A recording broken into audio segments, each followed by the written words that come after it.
ini yang janggal. Kenapa Osi kok keke banget? Suaminya nggak boleh diotopsi, malah minta dimakamin secepat-cepatnya. Karena menurut Hai kawan Nona, thank you udah klik video ini. Balik lagi nih, Nona dengan kronologi kisah kriminal edisi spesial Valentine. Dan ya bisa jadi ini tuh edisi spesial Valentine yang terakhir. Secara kan bulan besok tuh udah mau Maret nih ya. Gimana nih kawan Nona Valentine-nya? Happy atau mungkin suram?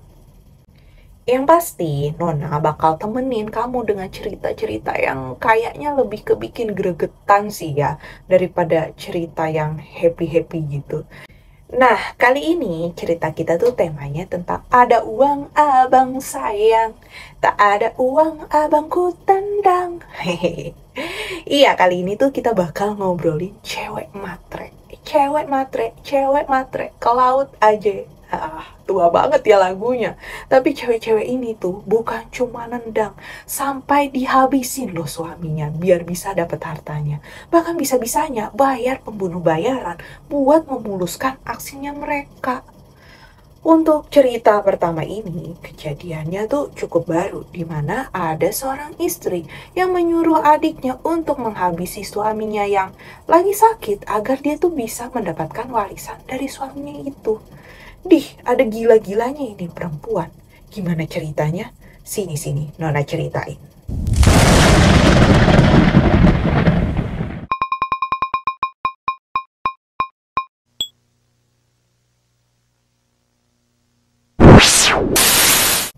Osi Claranita Nanda Triar adalah seorang perempuan yang berusia 32 tahun. Dia asli Palembang tapi besar di Karawang, Jawa Barat. Gadis yang periang itu merupakan anak kedua dari 4 bersaudara. Di tahun 2013, ia bertemu dengan seorang pria bernama Arif Sriono yang usianya itu 1 tahun lebih tua darinya. Siapa sih si Arif ini? Arif sendiri sebenarnya adalah seorang pemuda perantau dari Kebumen, tapi itu dia lahir di Jogja. Walaupun Arif ini dari sebuah desa di Kebumen, nyatanya ayahnya Arif, Pak Mulyono, merupakan kepala desa. Jadi bisa dikatakan memang hidupnya berkecukupan lah ya Arif ini.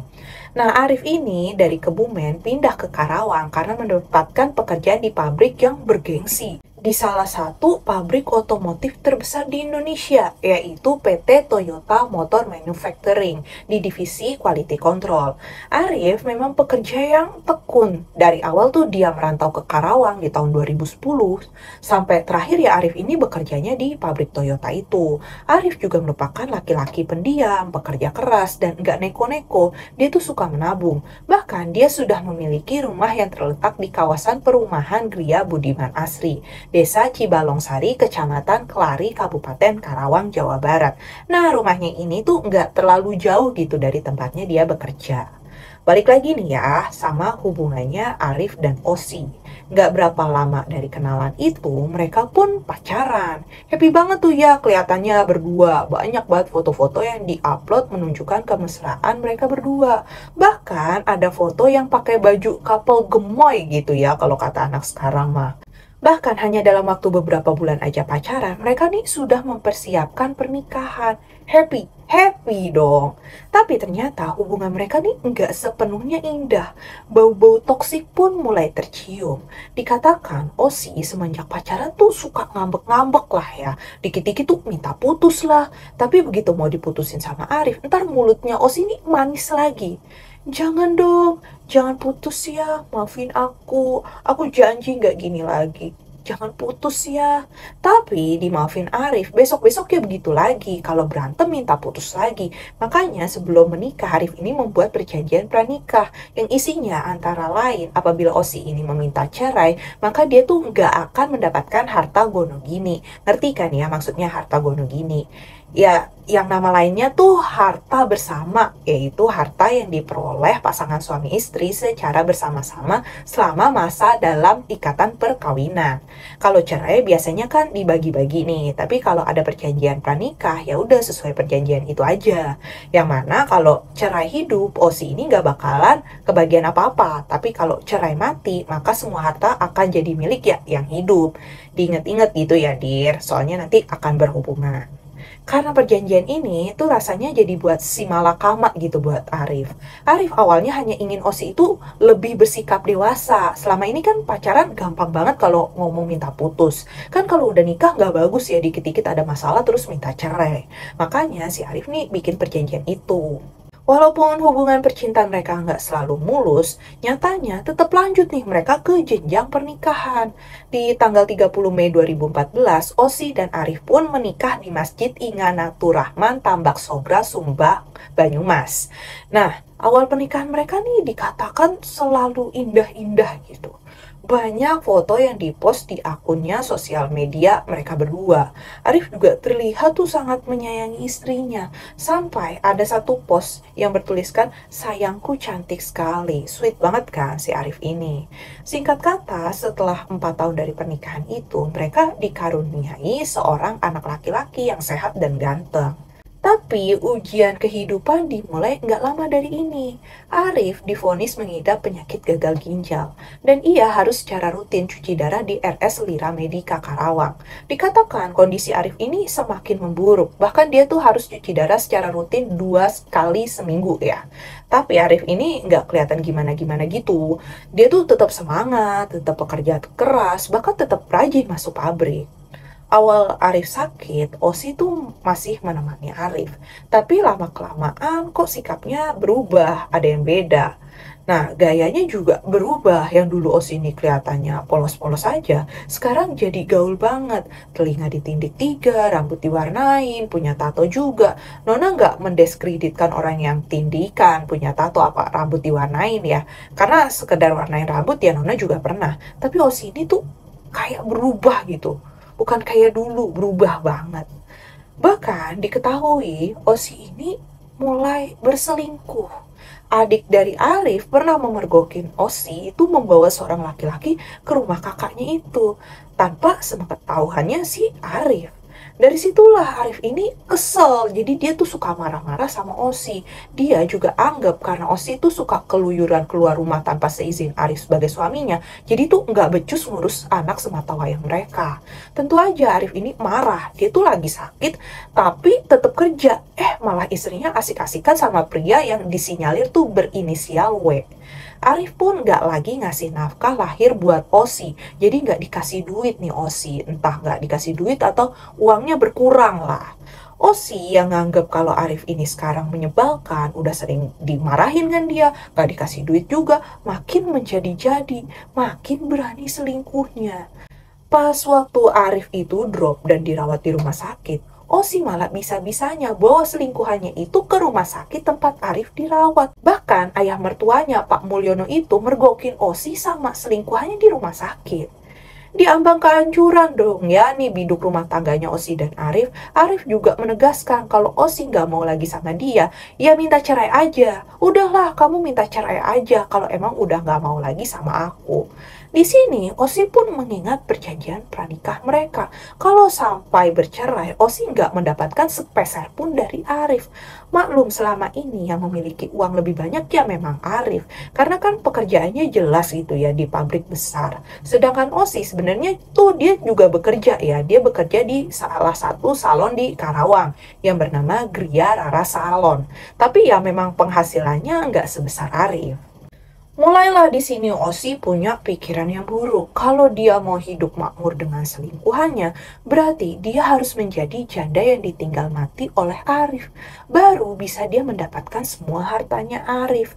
Lagi pula, kalau nanti dia bercerai ke pengadilan, lalu alasannya karena perselingkuhan, pastinya status sosial dan martabatnya jatuh, yaitu sebagai janda cerai karena tukang selingkuh. Ingat kan, Osi ini emang mulutnya tuh manis, dia tukang rayu. Dan suatu hari Osi ini cerita ke adiknya yang bernama Pandu. Pandu itu saat itu tuh baru berusia 19 tahun. Osi dengan dramanya bercerita kalau dia tuh udah nggak tahan lagi sama Arif.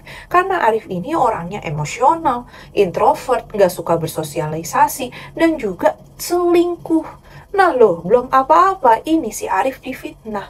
Padahal yang selingkuh kan si Osi. Osi juga cerita kalau dia sering dimarahin sama Arif, ya yang sebenarnya karena salahnya sendiri. Mungkin karena masih darah muda dan dihasut kakaknya, Pandu ini jadi naik pitam. Ketika Osi berniat melakukan pembunuhan terhadap Arif, Pandu mau membantunya. Awalnya ya Pandu ini sempat takut sih, bagaimana kalau ketahuan, bagaimana kalau ditangkap polisi. Tapi Osi meyakinkan Pandu, tenang aja, nanti pasti kakak bantu kok. Kakak akan keluarin kamu dari penjara kalau ketahuan. Karena diyakinkan Osi, Pandu pun akhirnya setuju. Mereka tuh memikirkan rencana apa nih yang paling cocok untuk menghabisi si Arif. Tadinya mereka tuh sempat berpikir Arif diracun aja apa ya. Tetapi karena dirasa itu terlalu riskan, maka timbullah ide seolah-olah Arif ini akan jadi korban begal. Tapi menurut Pandu, dia tuh butuh seorang teman untuk mengeksekusi Arif apabila rencananya akan digunakan motif pembegalan ya. Osi mengiyakan permintaan Pandu, dan Pandu nih menelpon temannya yang bernama Rizal Nur Firdaus. Rizal sendiri adalah teman Pandu ketika masih sama-sama pegawai bengkel motor di Kebumen dulu. Jadi pernah nih si Pandu juga kerja di bengkel motor di Kebumen, terus temenan sama si Rizal. Pada 23 Desember 2023, Rizal yang berada di Kebumen ditelepon Pandu yang ada di Karawang kan. Mereka nih saling bertukar kabar. Ternyata Rizal sudah nggak bekerja di bengkel lagi. Dia tuh sekarang sedang menganggur. Lalu Pandu ini menawari Rizal kerjaan. Datang aja ke sini, ke Karawang. Kakakku buka warung angkringan. Mau kerja di angkringan gak? Gitu kata Pandu ke si Rizal. Rizal yang gak punya kerjaan terus ditawarin kerja, ya pastilah langsung mau. Esoknya 24 Desember 2023, Rizal nih sudah mendatangi Pandu di Karawang. Diajaklah Rizal ketemu sama kakaknya si Osi. Ternyata pas ketemu, Osi nih nggak ngomongin tentang angkringan sama sekali. Dia malah curhat soal kondisi rumah tangganya yang berantakan. Osi drama nih, nangis. Dia tuh cerita kalau dia tuh sering dipukulin suaminya ya, yang juga punya selingkuhan gitu. Udah gitu si Osi juga bilang kalau dia tuh nggak diberi nafkah dan suaminya sering nggak pulang. Rizal yang dijanjiin Pandu buat kerja di angkringan pun jadi bingung ya. Dia nanya nih soal pekerjaan di angkringan. Osi malah ngejawab, kalau mau pekerjaan, bunuhlah suami saya. Maka saya kasih 1,5 juta rupiah sama motor. Lah, serem ya. Dijanjiin kerja di angkringan malah disuruh jadi pembunuh bayaran. Nah, dijebak ini namanya. Rizal ini nggak pernah membunuh orang. Disuruh begitu, spontannya dia langsung nolak. Rizal merasa itu tuh juga bukan urusannya dia. Jadi dia nggak mau ikut campur. Dia bilang ke Osi, dia nggak jadi kerja lah. Dia mau minta uang aja untuk ongkos balik ke Kebumen aja. Karena uangnya habis untuk ongkos perjalanan bus dari Kebumen ke Karawang. Kan emang dia lagi nggak kerja.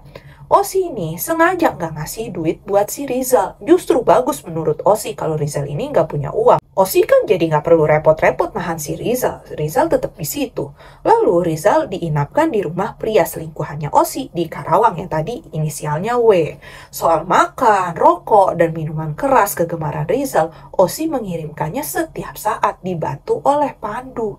Jadi merasa senang di atas awan nih si Rizal. Nggak perlu kerja, nggak perlu susah. Semua yang dia pengen tuh udah disuplai sama si Osi. Ada sekitar 4 kali nih Osi mendatangi Rizal, merayu Rizal, terus menawari Rizal untuk membunuh Arif. Sementara itu, Pandu menimpali dirinya akan ikut membantu Rizal membunuh Arif. Osi pun kembali mengiming-imingi Rizal dengan akan memberinya 1,5 juta plus motor yang bagus. Kalau nanti sampai tertangkap, Osi pun akan membebaskan Rizal.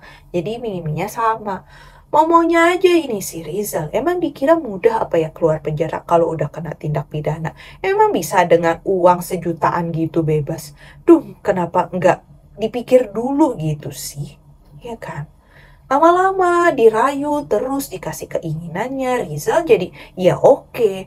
Osi pun menyampaikan skenario pembunuhan. Seolah-olah Arif akan dibegal, maka Arif harus dipancing keluar rumah pada malam hari. Karena kalau Arif keluar rumah, pastikan dia akan bawa motornya. Dan nanti yang jadi pemancingnya ya si Pandu. Pada tanggal 29 Desember 2023 malam, Arif ditelepon oleh Pandu untuk diajak makan di warung. Arif setuju, dia keluar rumah bawa motor menuju lokasi yang disebutkan si Pandu. Saat itu, Rizal sembunyi di sekitar warung tersebut, siap untuk membunuh Arif. Ketika Arif ketemu Pandu, mendadak Pandu ini jadi lemes. Kenapa? Karena Arif ternyata membawa anak lelakinya yang berusia 6 tahun, yang gak lain adalah ponakannya. Rizal yang mengamati kedatangan Arif juga ikut lemes saat melihat ada anak kecil bersama Arif. Rencana pembunuhan pun batal. Arif dan Pandu akhirnya ya benar-benar makan aja bersama si kecil. Osi sebenarnya juga sudah tahu kalau rencananya gagal, karena kan pas Arif berangkat dia juga membawa anak mereka. Tapi belum nyerah nih si Osi, disusun lagi skenario berikutnya. Rencana awal akan dilakukan pada Sabtu malam, tapi ditakutkan hari Sabtu itu kan akan ramai, jadi akan cepat ketahuan. Lagi pula mereka ini butuh rencana yang lebih matang. Akhirnya rencana penghabisan nyawa Arif Sriono akan dilakukan Senin tengah malam 8 Januari 2024. Tapi rencana itu sempat diketahui oleh pria selingkuhannya Osi, si W ini. Karena kan tempat tinggalnya si Rizal selama 2 minggu itu kan di rumahnya si W ya. Si W ini tahu Osi tuh sempat ngomongin rute melintas. Awalnya tuh dia bingung nih, Osi ngomongin apaan sih? Pas ditanya ke Osi cuma jawab kalau dia ada rencana mau usaha angkringan sama Pandu dan Rizal.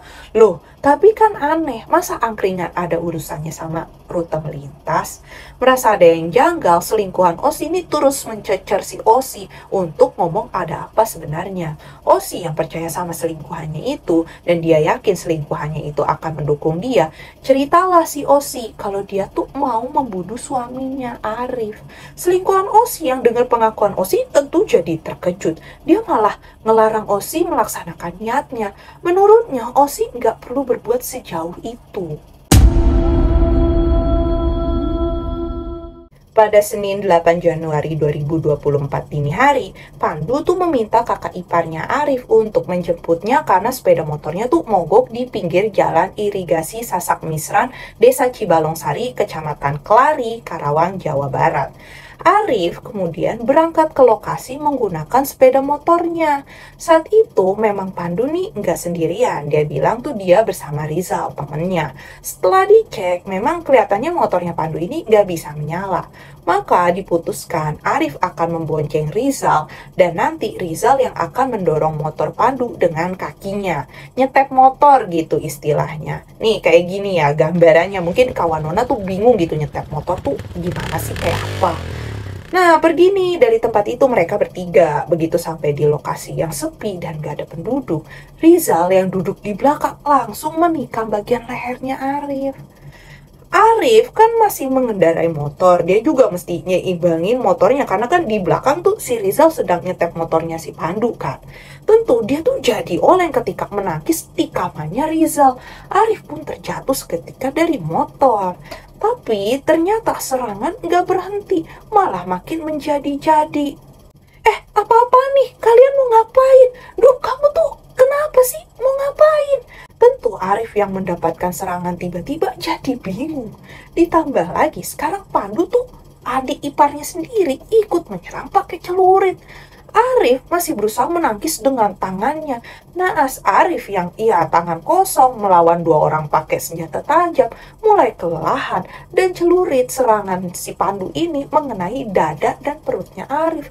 Terdapat 5 tusukan benda tajam di tubuhnya Arif. Semua mengarah ke daerah mematikan, yaitu ada di leher, dada, terus di perut. 1 tikaman kena tangannya Arif. Mungkin ya ini karena secara refleks ketika Arif tuh berusaha menangkis tikamannya dari Rizal tadi itu kan. Pandu dan Rizal kemudian meninggalkan Arif yang tergeletak berlumuran darah masih dengan memakai helm. Kemudian Pandu pergi dengan motornya dan Rizal ini membawa motornya si Arif.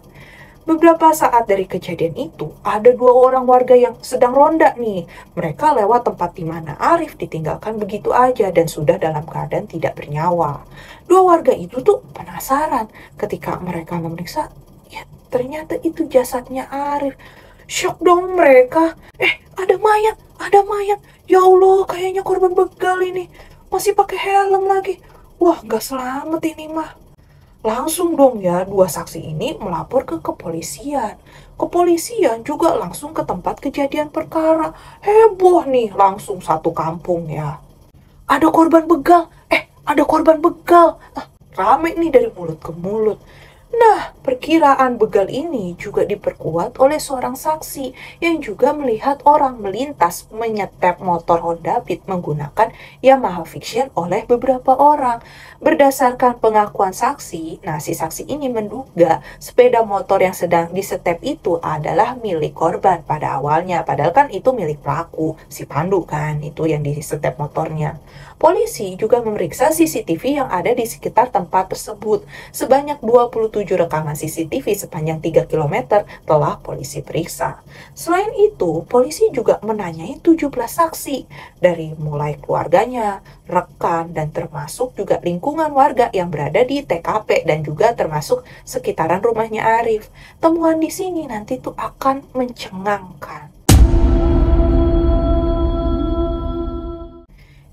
Tapi jangan lupa dong buat like, komen, dan share cerita ini sebanyak-banyaknya ya. Terus pastiin kamu udah subscribe channel Nona biar Nona tuh makin semangat berbagi ceritanya. Oke, nah sekarang kita lihat dulu nih dramanya si Osi. Harus diotopsi. Nggak mau Pak, itu harus ini lagi kan. Dia udah kesakitan Pak. Aku yakin dia kesakitan banget waktu kejadian. Begitu mendengar kata mengungkap sebab kematian, Osi Claranita yang duduk di sofa didampingi keluarga di rumahnya langsung menjerit. Gak mau Pak, itu harus diiniin lagi kan. Dia tuh udah kesakitan Pak. Aku yakin banget dia sangat kesakitan waktu kejadian. Begitu diyakinin polisi, otopsi itu penting untuk mengetahui pelakunya siapa. Osi ya malah nangis, histeris sambil teriak, "Jangan Pak, Bapak nggak ngerasain yang saya rasain. Biar langsung dimakamin aja." Nah, ini yang janggal. Kenapa Osi kok keke banget? Suaminya nggak boleh diotopsi, malah minta dimakamin secepat-cepatnya. Karena menurut polisi, luka-lukanya Arif ini tuh aneh kalau dibilang korban begal. Begal biasanya tuh mungkin menggunakan senjata tajam, tapi ya hanya untuk menakut-nakuti korbannya. Tetapi kalau dilihat dari lukanya Arif, ini mah pelakunya niat menghabisi Arif. Banyak loh lukanya tuh, 5 tusukan, dan itu semua di daerah mematikan. Jadi kayak dipastiin harus tewas gitu. Dari seluruh CCTV yang diperiksa polisi kan juga meriksa saksi-saksi itu loh. Nah, loh kok yang di CCTV mirip sama saksi? Siapakah dia? Dia adalah Pandu, adik dari Osi. Pandu pun gak bisa ngelak kalau dia terlibat dalam aksi pembunuhan kakak iparnya Arif. Sedangkan Osi selaku istri korban dirasa tuh nggak kooperatif. Dia berbelit-belit, dan setelah polisi mencocokkan antara data olah TKP dan keterangannya si Osi, tuh banyak banget yang nggak sesuai. Makin curiga, dan begitu ada pengakuan dari Pandu, tentunya ya Osi nggak bisa mengelak lagi. Sedangkan si Rizal, sang eksekutor, sempat menghilang. Tetapi kemudian Rizal ini ditangkap di rumahnya di daerah Banyumas pada tanggal 15 Januari 2024. Saat itu, Rizal sempat berusaha kabur, sehingga polisi terpaksa melepaskan timah panas dan mengenai kakinya Rizal. Setelah membunuh Arif, Rizal kabur membawa barang bukti, yaitu uang 1,5 juta dan sepeda motor Yamaha Fiction miliknya Arif. Rizal pun kabur ke Purwokerto dengan membawa ponsel, helm, dan jaket milik Pandu serta senjata tajam tadi yang buat bukti itu dalam tas ya. Nah, di tengah perjalanannya, Rizal ini sempat ditilang di wilayah Tegal. Namun karena ketakutan, dia tancap gas mengelabui petugas. Lalu pada Selasa tanggal 9 Januari 2024 jam 9 pagi, Rizal membuang barang bukti yakni celurit dan pisau di Sungai Serayu. Setelah itu kembali pulang. Menurut pengakuan Rizal, sesampainya di rumah sebenarnya dia tuh mau menyerahkan diri ke polsek setempat. Tapi dia tuh mengurungkan niatnya karena takut malu gitu. Karena dia tuh masih tinggal sama orang tuanya. Osi menurutnya motif dari pembunuhan ini tuh karena dia merasa sakit hati, sering dimarahi suaminya dan tidak diberikan nafkah yang semestinya. Dia juga menuduh suaminya memiliki selingkuhan. Padahal berdasarkan penyelidikan polisi tidak ditemukan bukti bahwa Arif Suryono itu berselingkuh. Atas perbuatan mereka, ketiga tersangka baik Osi, Pandu, dan Rizal ini terancam dengan pasal 340 KUHP Jungto pasal 56 dan atau pasal 365 ayat 3 KUHP Jungto pasal 56 KUHP dan atau pasal 338 KUHP mengenai pembunuhan berencana dengan ancaman hukuman pidana paling lama 20 tahun atau seumur hidup kurungan penjara. Oke, sekian kronologi kisah kriminal edisi spesial Valentine. Ada uang, abang sayang, nggak ada uang, abangku tendang. Part yang pertama, yang sumpah sih, nggak habis pikir suaminya lagi sakit begitu, tetap semangat kerja. Bisa-bisanya si istri malah selingkuh. Dan punya rencana jahat sampai bela-belain bayar pembunuh bayaran. Udah gila emang. Tapi ngomongin tentang begal, memang serem banget ya. Nona jadi inget nih ya, baru-baru ini tuh ada berita tentang anak TNI yang juga merupakan atlet karate harus tewas karena dibegal. Perempuan ini bernama Naswa Keisha Safira dan temannya bernama Aldo Prasetyo yang menjadi korban begal pada Jumat tanggal 2 Februari 2024 malam. Oke, beberapa media juga ada yang menyebutkan bahwa Aldo ini pacarnya Naswa ya. Jadi ada yang bilang teman, ada yang bilangnya pacar. Naswa yang berusia 19 tahun merupakan mahasiswi program studi teknik kimia Universitas Sriwijaya atau UNSRI. Naswa saat itu kos di daerah Indralaya karena kampusnya tuh jauh dari rumah orang tuanya. Ayahnya Naswa merupakan seorang prajurit TNI yang bernama M. Nasir. Nah, Pak Nasir ini berpangkat Sertu yang bertugas sebagai Babinsa di Desa Sukanegara, Kecamatan Lahat. Selain itu, Pak Nasir ternyata ada seorang guru bela diri di cabang karate. Bakat ini pun turun ke Naswa yang merupakan atlet karate nasional. Naswa ini anaknya berbakat banget. Selain jago bela diri, dia juga senang melukis dan menari. Malam itu, Naswa dan Aldo sedang berkendara menggunakan sepeda motor. Mereka nongkrong di jembatan Tanjung Senai, Kecamatan Indralaya, OI. Mereka sedang menikmati malam berdua yang semacam sedang memadu kasih lah ya. Nah, tiba-tiba mereka ini didatangi orang yang tanya alamat memancing. Ditanya nih, tempat mancing di mana ya? Apa lihat teman saya yang mancing di sini? ya Naswa sama Aldo yang bukan memang asli orang sana, mereka jawab nggak tahu. Ya udah, kedua pria itu pun pergi menggunakan sepeda motor. Tapi nggak lama berselang, pria tersebut tuh kembali menghampiri Naswa sama Aldo dan langsung meminta barang berharga dengan cara paksa. Ya salah satunya motornya si Aldo itu. Tentunya Aldo ini sebagai cowok langsung menolak. Salah satu pelaku langsung menghantam bagian pelipisnya Aldo dengan senjata api rakitan. Tapi bukan ditembak ya, digebuk gitu kepalanya, bu. Nah, Aldo yang memang bukan jago bela diri tentunya mengadu kesakitan. Tetapi beda nih dengan Naswa, walaupun dia seorang wanita, kan dia jago bela diri. Tentunya dia berusaha melawan juga. Dia tuh berusaha membantu Aldo dan berhasil melumpuhkan salah satu pelakunya yang tadi nyerang si Aldo. Tetapi pelaku lain bisa menghunuskan pisau di bagian belakang tubuhnya Naswa, tepatnya di punggung sebelah kiri sedikit di atas pinggang. Langsunglah Naswa ini terkampar bersimbah darah. Di sini juga dikatakan sempat terjadi aksi tarik-menarik motor yang merupakan milik Aldo. Jadi si Naswa sama si pelakunya itu. Sayangnya Aldo yang sudah duluan terluka nggak bisa berbuat banyak. Dan Naswa walaupun dia jago bela diri, dia harus melawan dua pria bersenjata api dan juga senjata tajam kan. Jadi ya... Kemudian, dua pelaku ini kabur membawa motor mereka dan motor korban. Yang diketahui ya motornya itu Yamaha Aerox, motornya si Aldo. Melihat itu, Aldo tuh sempat berusaha mengejar pelaku. Tapi ketika melihat pacarnya dalam keadaan kritis, dia langsung pergi mencari bantuan buat pacarnya itu. Selanjutnya, Naswa pun dilarikan ke RS Mahyu Zahra untuk mendapatkan pertolongan pertama. Tapi naasnya nyawanya ini nggak terselamatkan. Setelah Aldo Prasetyo itu mendapatkan perawatan, dia pun melaporkan kejadian itu ke polisi. Jenazah Naswa sudah dibawa ke rumah duka dari RS ke asrama Subdenpom Lahat, tempat tinggal orang tuanya, dan dimakamkan di TPU Desa Sukanegara.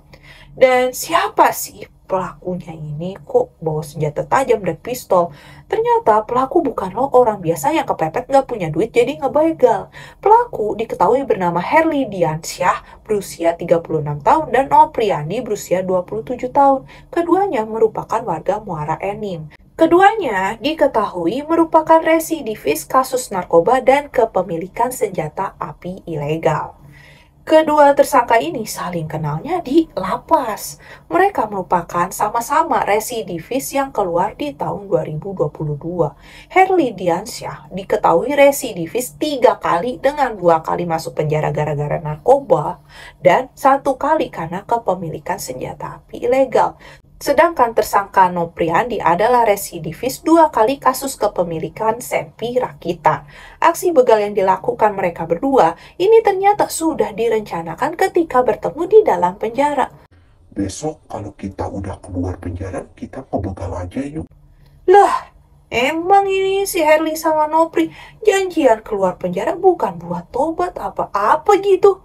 Malah janjian mau ngebegal. Gak ada kapoknya ini tuh ya. Yang residivis gini-gini emang nyeremin sampai makan korban kan ini. Info tambahan, Nopriandila yang menodongkan Senpi ke arah Aldo, kemudian hendak merampas motor miliknya, lalu menggebuk kepala Aldo. Naswa berusaha mempertahankan motor tersebut.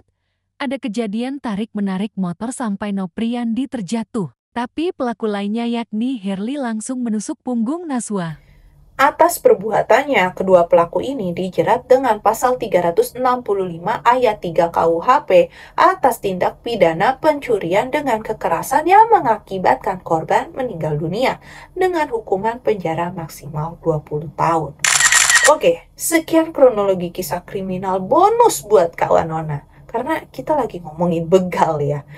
Sedih banget gak sih kita harus kehilangan salah satu putri kebanggaan bangsa Indonesia di cabang olahraga karate oleh macam residivis yang gak ada kapoknya. Ngaco banget emang orang-orang ini.